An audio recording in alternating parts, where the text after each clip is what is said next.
Each morning since my journey, as I ready myself for a new day, I look in the mirror, and I know it is me looking back, yet somehow I know it is not. How can I put into words the depth of an experience that resonates to the core of my body? Can others recognize the changes that have taken place? The very essence of my being must have been altered. Nothing else can explain the differences I have felt since my journey through Cambodia. As a student, I was brought together with strangers through a shared interest in education. I had a desire and a need to give of myself, believing that somehow my participation in service learning, my actions, could have an impact on the lives of the people I was going to serve. How could I know that the life most affected would be my own? I knew from my first visit to the Buddhist temple in Rochester, this learning experience would be like no other. The wealth of required reading and research could not prepare me for the personal testimony shared by the survivors. Their stories brought the history of Cambodia to life.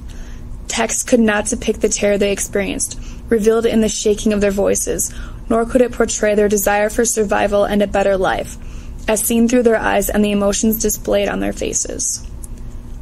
Although I realize that I will never know the true suffering they endured, the sharing of their testimony allowed me to empathize with their struggles and have a better understanding of their culture and the needs of the people from their country.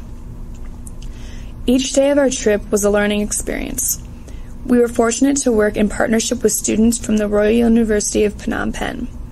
I was awestruck by their kindness and their giving spirit. As I walked, talked, and worked amongst these wonderful students, I witnessed truly compassionate souls. They took time from their holiday to not only make a difference in their country, but also to welcome us, sharing their history, culture, faith, and philosophical beliefs. As we traveled the countryside, the vast sea of poverty was apparent. My heartstrings were stretched to the point of breaking as I looked into the eyes of the children living in the city dump. As we offered them a day's meal, I wondered who will care for them tomorrow. In our many excursions to rural schools and orphanages, we were welcomed with open arms.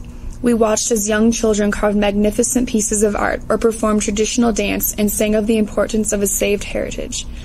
At many times we communicated through drawings, dancing, and games. Trans-global communication, such as this, needs no translation.